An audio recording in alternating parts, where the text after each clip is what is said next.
Chapter 15. Visions of Things Yet to Come. Destiny sees me, and she sees certainty, and she will not step forward for anything less. 1 for sorrow, 2 for joy, 3 for a girl, and 4 for a boy, 5 for silver, 6 for gold, her gift, a sun cloak, and what's foretold. My sight becomes crystal clear, and I am walking across a flattened desert plain towards a lady of eminence. She is a woman of power. Her beauty radiates all around her, as though she's cloaked in an energetic robe, a robe of gold. As I approach her, she smiles in a calm and comforting and confident manner that warms my essence in a different kind of way, and I feel authentic. I feel organic. Yes, I feel it. I really feel it. It's so strange to have a real body. So strange and yet so familiar. Oddly, this is something that I cannot explain and wouldn't even attempt. The strangest healing energy shines through my physical shell. My skin stretched taut like a drum and draping over the bony structure beneath. My structure. And she reaches out and takes my hand. Her hand is cool in the midday sun, and her touch is tender and loving. There is purity in her touch, and I enjoy walking alongside her, this mystery woman, this woman of the sun. I gaze up towards the solar giant of this particular star system. It is much larger than the sun of Earth-base Alpha, judging from the insights that I've gleaned and the intuitive information coming through from ancient and natural cue ports. At least 3 times larger, I would say. It is as though I can feel the gravity of the sun above me. It tugs at my body, my complete and human form, and it makes me feel very light. Almost as though my feet are made lighter on the hot sand and my soles are barely touching the ground. It's a wonderful feeling, a feeling of having no burden, a feeling of floating above all concerns, all troubles, and confusing and altered states have dissipated. My eyes sink slowly down through the skies, and in a leisurely fashion. There is no hurry, there is no rush. I feel that. I'm simply walking hand in hand with a beautiful stranger and absorbing the energy of an alien world. I have images flash into my mind so very quickly and in stark contrast to the hot and barren backdrop. In my mind I see a green planet, a cool and lush forested planet. Only in my mind, but oh so clear and like tapping into a different kind of energy field and like turning a page and then becoming aware of a different dimension, an entirely separate dimension, if only for a moment. And then, once again, the book is closed. The horizon is a deep purple at the point just above where the land takes over, stripes of deep purple becoming lighter and lighter and blending with the clear blue sky that stretches high above. Curious. Must be to do with the gaseous composition of the atmosphere. I can see a structure up ahead that we seem to be walking towards, but there persists a complete lack of urgency, and I totally forget myself. I'm immersed in this reality now above all other things, and with all my feelings, and with all my limbs, and I feel good, and the whole experience feels right. I feel as though previously I'd lost my way, and now, currently, I've found my way. Could this be home? Is this the dry land whence I came? I don't have a memory of ever being here, but I just seem to fit. Do you know what I mean? When you just seem to fit? Have you ever been as fortunate as to have the very same feeling? Seemingly random events coming together and then, all at once, the picture of the jigsaw puzzle is revealed for the very first time. A maelstrom coming to rest and coming to a point of stillness. and suddenly you're experiencing a better way of being, the way of purpose, and the way of order and solace. Solace of the soul, the silence of the soul. There's a deep confidence at this level of peace. A conscious storm would surely never choose to wreak havoc, not after experiencing a way that is more conducive to life and balance. And that's what I've been, a conscious storm. And in the very same respect, I feel as though madness has dissolved into peace through simply arriving and coming to rest at a point of total exhaustion. The golden lady squeezes my hand slightly and begins to speak in honey-type tones.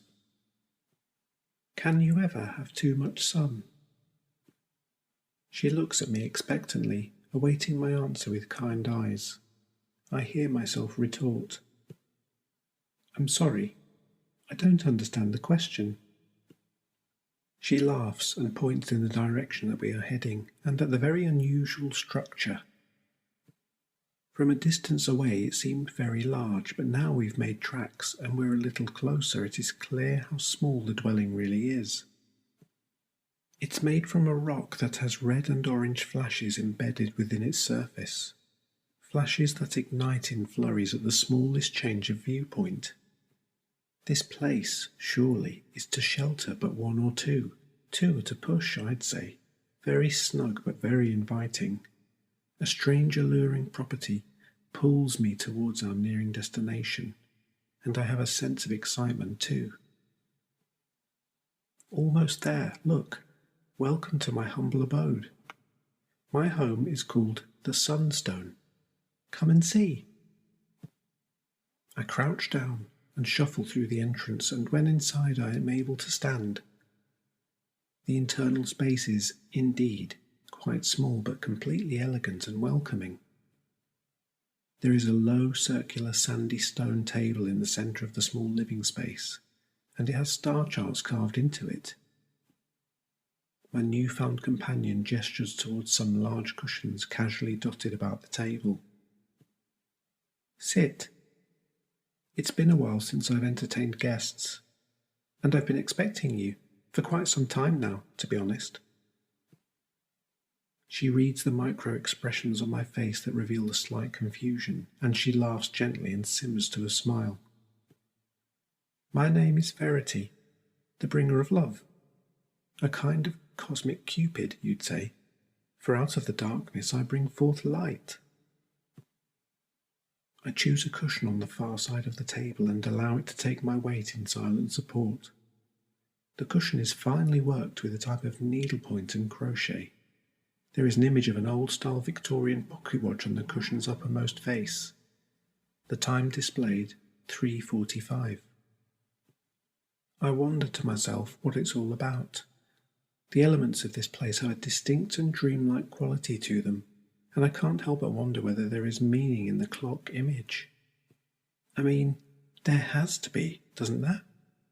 After all, this is a planet many light years from Alpha, and yet encircled around me there are some very specific icons relating to my push-off point. I don't get it. I'm beginning to feel a little inadequate, not really fathoming the world that I'm being presented with. The gentle lady named Verity senses both my curiosity and my frustration. It's jammed. The pocket watch. That's what happens when too much time has passed. They seize up and we get caught within them, don't we? That's what happens. That's always what happens. Seem familiar? It should do. Sit and let all of time wrap around you. We have time for time. Well, a little time anyway. Eternity in a grain of sand, and but a moment in my hand. Maybe I can give you eternity, forever, within the moments that we have. The moments between two places on a clock. Maybe between just 2 seconds. Maybe. A single moment can be eternal, and forever can be blissfully short, especially in the remembrance of things past. Verity glances at various objects in the room that have taken my attention. It is as though she can read my every thought. You have a keen eye, for detail I mean. And yes, everything has relevance. You'll see. And my words are spiralling riddles. They'll make sense. They will. You could say it's in my chem, but everyone here is the same. It's a chemistry we all share. Great thinkers we are on your planet Z, but not so great at feeling. Not until it's all too late. I'll prepare some food. I've started already. There is an area that resembles a simple kitchen, a place to cook and make ready food. And there are several kinds of vegetables roasting and turning on a device comprising of many skewers. It smells amazing. Doesn't it? Yes. These are my favourite. Kuosh, the staple food of torpor lizards and a real treat for us. I picked them myself and specially. You've arrived just in time. In fact, your timing is impeccable. Everything at the correct time. That's what I say. Turning a half circle away from me, Verity gestures towards the food cooking and the silver plates made ready and a cool liquid in a large jug and another liquid that's hot and steaming and that creates gentle white wisps that dance in the air for the shortest time before dispersing and becoming invisible. She goes to speak, and then she pauses and smiles as though deep in thought, and then engages her original mental track, her words falling from her lips in meter and effortless rhythms.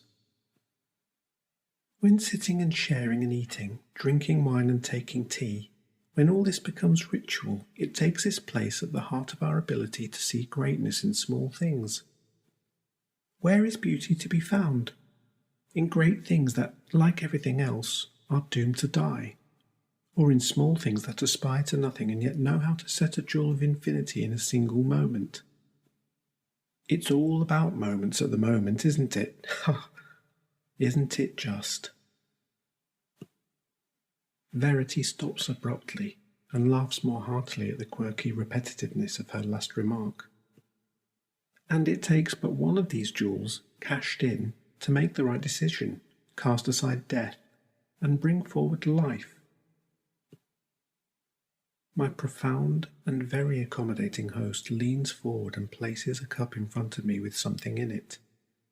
A fine liquid like red wine in a pink crystal goblet with ornate spiraled markings. It seems as though the position of the goblet on the table is very important as she finally alters, in varying degrees, its situation. The spirals adorning the glass all have one common trunk that accumulates many branches towards the base to form an arrow. She twizzles the chalice and lines the arrow up with the table's star chart inlay, and this is done in which to highlight a particular star, system or constellation. She continues, "There are many lanterns, but it is all the same light." Verity stretches out one finger in a deliberate fashion and points to the fine cup. I realise for the first time that her fingers are unusually long, at least half the length again of human digits. You know this place as the middle light of Orion's belt, the roof of creation. I like that, the roof of creation.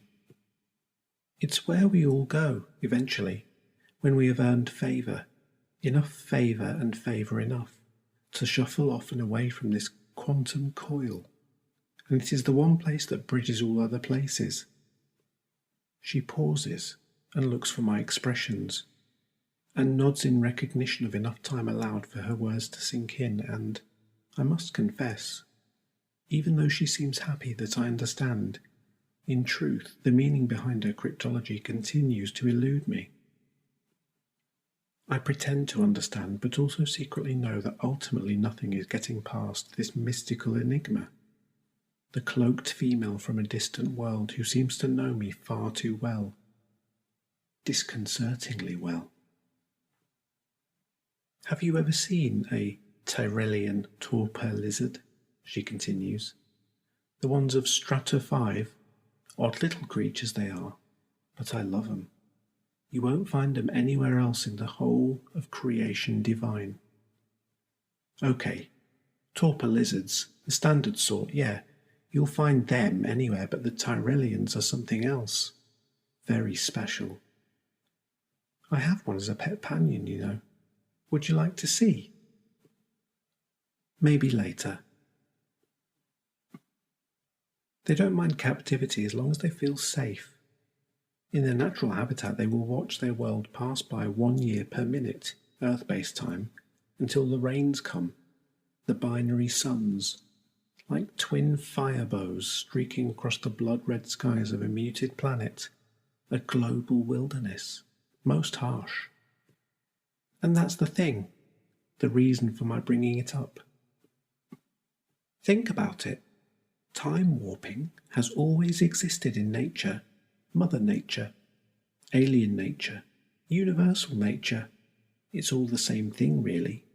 You get me? The truth lies in the necessary fluid movement of time.